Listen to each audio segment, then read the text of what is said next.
Peace and blessings, everyone. It's me, Coach Ed, coming to you today with another Knicks That Thought.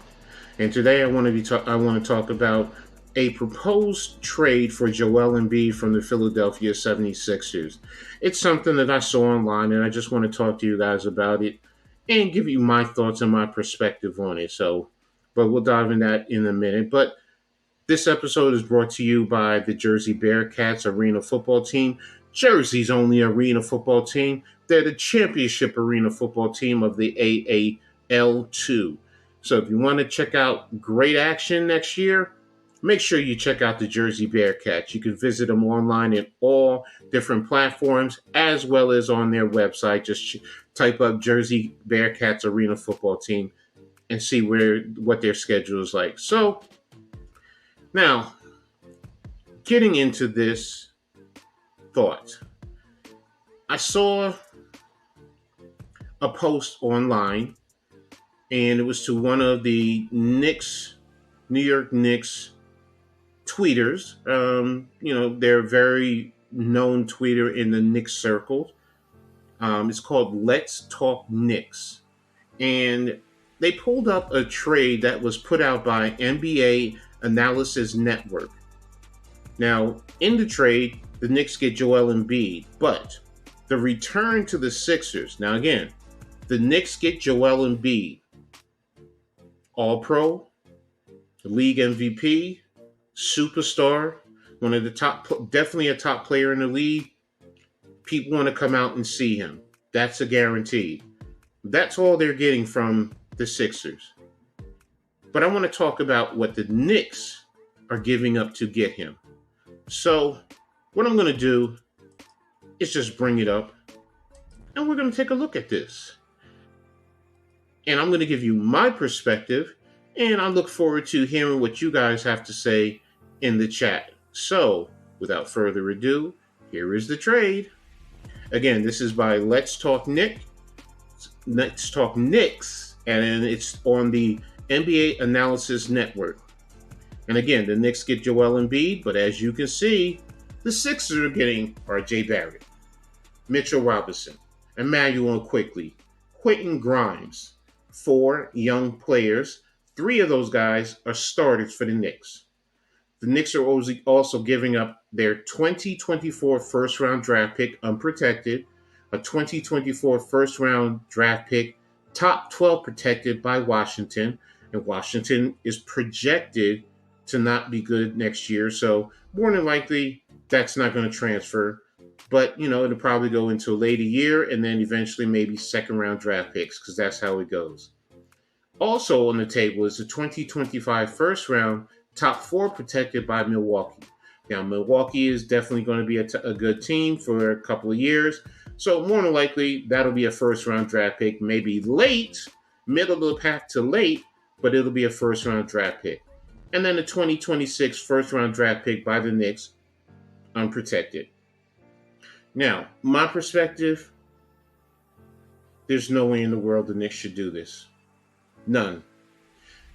The Sixers are going to have to include more if I'm going to consider this.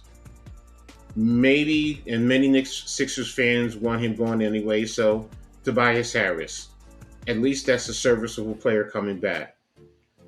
Maybe a future pick somewhere along the line, whether it's a second or you do swaps, first round swap picks instead of the direct trades.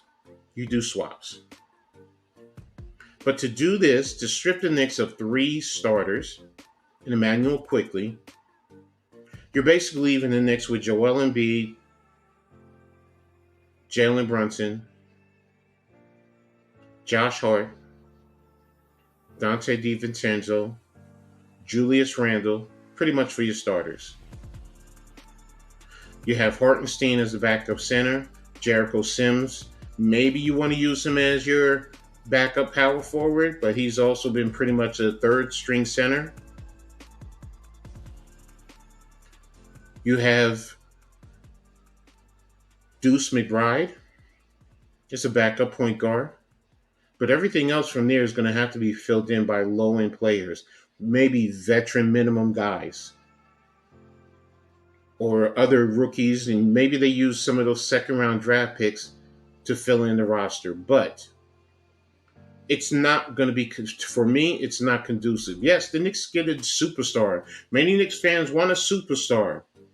But to me, you're stripping the team of all its valuable assets, which are four first round draft picks as well as four young players.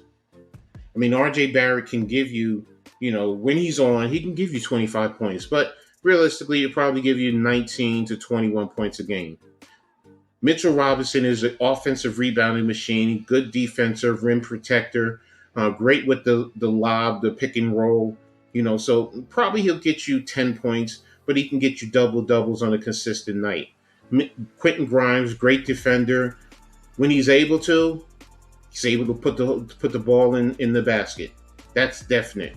He was like that at Houston, and he has this great scoring ability. So Emmanuel quickly, coming off the bench for the Knicks, definite flamethrower.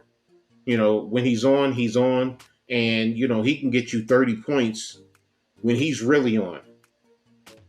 So the Sixers will be getting some great assets, and it would fill in with what they have there. But overall, I say Knicks this thought. It's not worth it for the Knicks to sit there and mortgage their future and their present for Joel Embiid. I also consider Joel Embiid's injury history. He's had his share of injuries, so I don't think it would be a good trade for the Knicks. So, but you tell me what you guys think. Do you like it? Would you do it? Make sure you guys leave it in the notes. So, also, if you're new to the channel, make sure you subscribe, hit the notification. Everybody like and share on all your social media platforms to help me continue to grow this channel. And I thank you all. To all my sponsors, thanks. I really appreciate you all. So, well, I hope you enjoyed this Knicks That Thought. I look forward to your responses in reference to what I said. No matter if you agree with me or you tell me I'm totally off base, doesn't matter. I just want to hear from you. So, with that being said, thanks a lot for tuning in. And as always, make sure you turn it on and turn it up.